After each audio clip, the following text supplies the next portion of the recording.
What's going on, my fellow Jedi and Padawans? Welcome back to another Jedi gaming video. Thank you guys so much for coming back to the channel, and if you guys are new, welcome. On this happy reset day, we are going over a new exotic that dropped with Season of the Deep for our hunter, and of course, you know, it got that clab crawl on it since we are jumping into that water, talking about the Triton Vice exotic arms that give that nice 30% damage boost to Glaives and everything, causing detonations. So very fun new exotic. Going over two builds for you just because I couldn't decide which one I liked best. So first here we're going over the Arc, and then later on going over the Void, which I personally think I like a little bit better. So starting out, we're going to try to make these quick since we got two builds for y'all, but still go over how they work in synergy. So for our Arc Strider and this Arc build, going with Gathering Storm, best super for that damage in our Arc subclass here. Now for me, going with Markman's Dodge and Triple Jump, this helps with reload on that Glaive so we can keep those explosions coming. Next, we're going to go with Combination Blow and Pulse Grenades. This for when we don't have that up. We can use this for getting our ability back with our dodge, and then we can also get some health back. Obviously, it doesn't pair with the Glaive, but when we have our auto rifle or our heavy out, this will be a nice little pickup for us. First off, for our aspects, Flow State, defeating a jolted target makes you amplified. While amplified, our dodge comes back more quickly. We are more resilient when we dodge, and we also have a quicker reload speed. For our second aspect, we got that Lethal Current. After dodging, our next melee attack has increased lunge range, jolts targets, and creates a damaging aftershock. Damaging a jolted target with a melee attack also blinds them, so we can get this to proc inside of melees with our Glaive, not the jolt on the targets, but when we do damage them, we can blind them afterwards. So once we get a jolted target, even though if it's with our grenade super, we can still get this to proc with our grenade shot or with our Glaive melee. Now for Arc Fragments, Spark of Feedback, taking melee damage briefly increases your outgoing melee damage.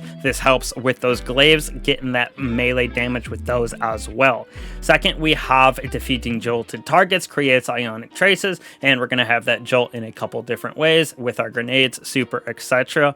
Third on the list right here, we'll amplify our Arc special weapon. Final blows create a blinding explosion, and I did test it. This does stack with the explosion of the Triton Vices, so it is very nice to have the blinding effect of these stack, and it's a little bit bigger AoE, plus we get that blinding, and then we are having Spark of Shock, so our grenades jolt targets, which helps us with a little bit of damage, plus we can get this to proc as well as Lethal Current, so very good combination of everything for Arc right here. Now, onto our weapons for this. We're going to be using Rufu's Fury for that Demolitionist, mostly. Not going to be using much besides the Glaive with this build anyways. So, for me, with this Arc build, we got our Hunter-specific exotic Edge of Concurrence right here. So, when we shoot, we also create a Lightning Seeker. After we charge it up with a couple different defeats and get those explosions, we can get an alternate reload, and it gives us the next shot where it tracks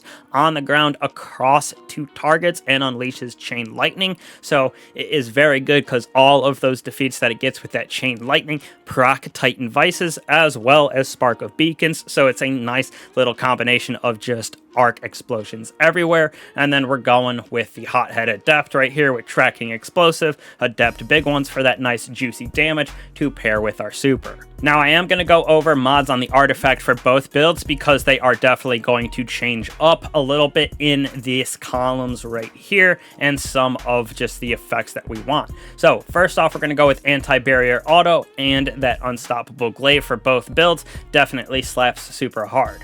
For this one, we're going to go with Arc on the authorized as well as melee mods. This will apply also to those Glaive when we get melee defeats, etc. Now we're going the 4 as always with Electric Armor, Thunderous Retort, amped up, and lightning strike down here. So when we throw our grenades, we're going to get them back a little bit faster. We're going to get damage resistant, well amplified, which is super easy with this build. Stay amplified even longer, which applies to this as well. And then when we are in critical condition or amplified, our arc super is going to do more damage. So makes this build just even better this season. And then shock and awe, arc final blows while amplified, summon a burst of lightning that damages and jolts target. So this applies to the little blinding explosions, everything like that, our melee, our grenades that we get. So it applies with a lot of this build, including our glaive. Now, I just want to state 4 armor mods for both of these builds are going to be very, very similar, just switching out arc for void mods, basically. So I will go over it real quickly in the void one as well, but this is basically going to be the exact same stats with 100 on dodge and 100 on resilience. And then, like I said, for our armor mods, basically the same thing. We're just going to be switching out arc siphon for like void siphon. So right here on our mods on the helmet, we're going to go with Dynamo, Ashes to Assets, as well as Harmonic Siphon. So this is where it becomes Void with our Void, but right now it will be Arc. On to the arms that make this build so much fun, and also our Void one. We have our perk, which gives increased glaive reload and melee damage when surrounded. Gets up to about 30% on that.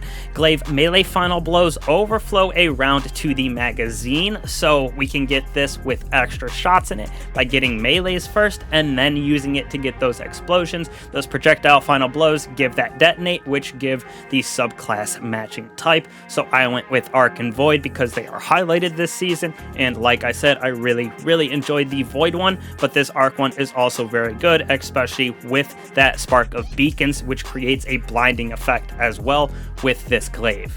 Now for the mods that we have on this, we're going to be using Grenade Kickstarter as well as Firepower to create Orbs of Power for us on grenade defeats, as well as get back some of that grenade as soon as we throw it, which pairs perfectly with that Lightning Strikes Twice. Onto our chest piece right here, Arc Reserves, Concussive Dampener, and Arc Resistant, just to stay alive a little bit longer with Concussive and Arc Damage Resistant, then Arc Reserves as well for our Hot Hat as well as our Edge of Concurrence, and then, like I said, Arc Damage Resistant, that can stay or switch to whatever you want, depending on what you're going into, but that Arc Reserves will go to Void in our other build.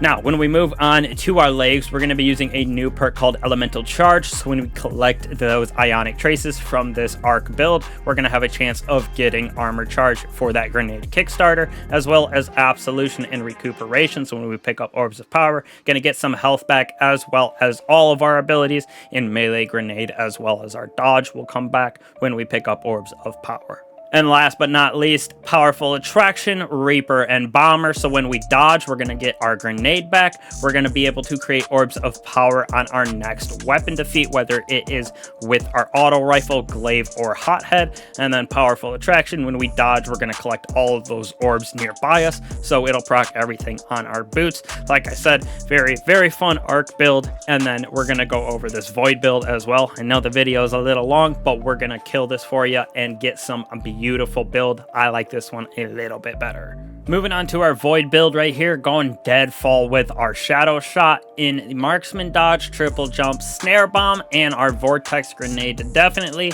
the best in my opinion for that PvE round. So first off, for our void aspect, going with Vanishing Step. Dodging makes us invisible. Using this because we're going to be dodging a lot to get the glaives to reload, so we can get even more of those explosions with Triton Vices, and with the glaive that I have on, makes it even better. Now we're also going with Stylish Execution. Defeating weakening, suppressed, or volatile targets makes us invisible and gives us true sight, so very nice because our melee attack when invisible also weakens the target. This will go with that snare bomb as well, so very good for that end game and doing a little bit more damage on champions, mini bosses, etc. First on the list of Fragments, Echo of Instability. Grenade defeats give us volatile rounds, so that'll apply to our rocket as well as our glaive, making void explosions even better with those Triton Vices. Next, we're going to go with Melee Final Blows, start regen for our health.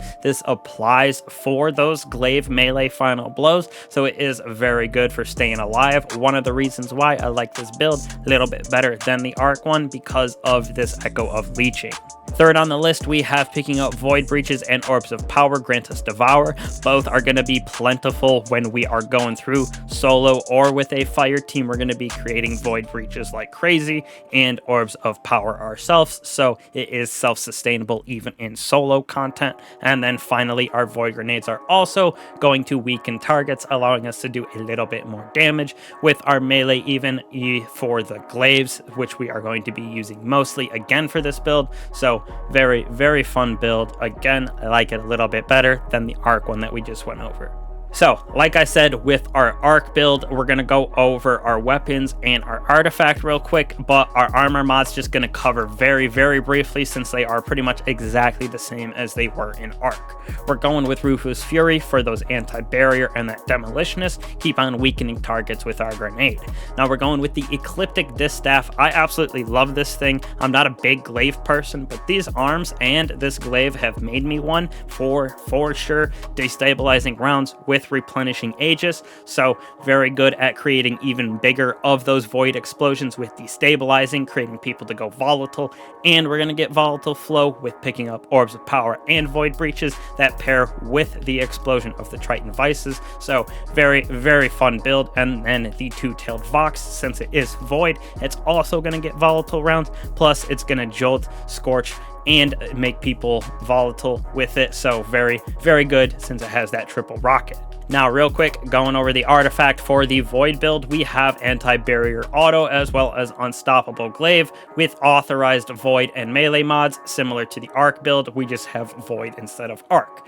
Now, changes it up a little bit. This can be nice when we get Unraveling on our Void Strand Auto Rifle, depending on our teammates, etc. But it is really about these three mods right here. In Unto the Breach, defeating Void debuff targets, which we're getting from that destabilizing rounds and volatile rounds on our glaive, are going to create Void Breaches when we pick that up, going to grant us Devour, allowing us to stay alive even longer. Protective Breach, picking up those Void Breaches gives us an Overshield or refreshes our existing one. So like I said, these are going to be flowing everywhere since we're destabilizing and causing that volatility on basically everything that we destroy. And then finally, picking up those Void Breaches with the Supernova causes our next source of void damage to create a large weakening pulse.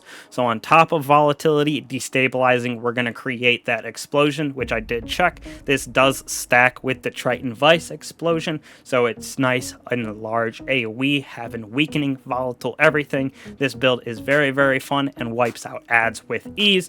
And then we are using squad goals, so performing finishers while Devour is active grants Devour to our allies, and we're going to have Devour up basically consistently by picking up all of these Void Breaches as well as the Orbs of Power that we're creating via our weapons, etc.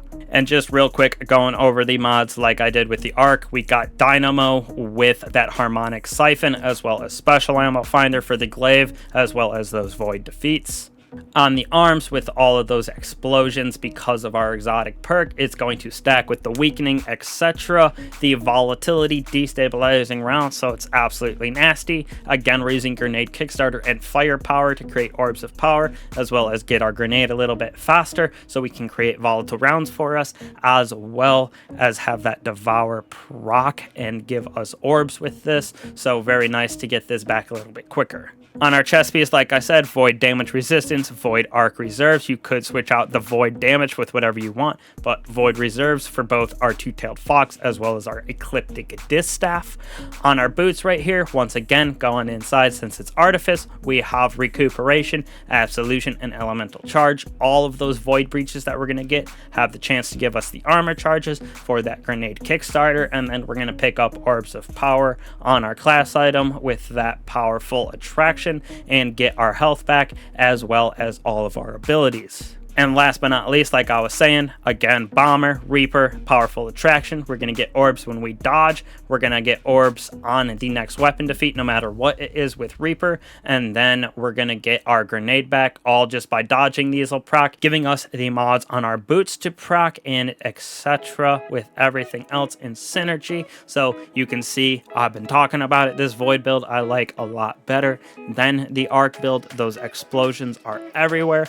We have the nasty ability for volatility to spread, for us to go invisible consistently with this build, as well as the ability for those Triton Vices to create a weakening explosion, void breaches because of our artifact this season. So it is absolutely nasty for that ad clear, and we can do a decent amount of damage on those champions because of the weakening from our grenades, as well as from that artifact mod with the weakening pulse, volatility, everything like that for ad clear. So definitely give both of these a try.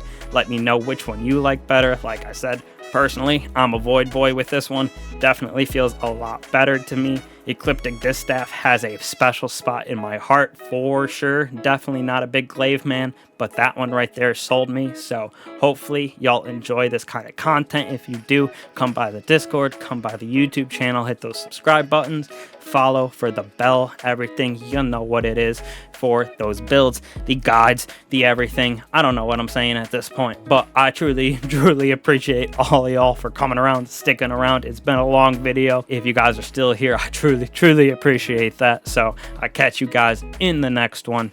Peace.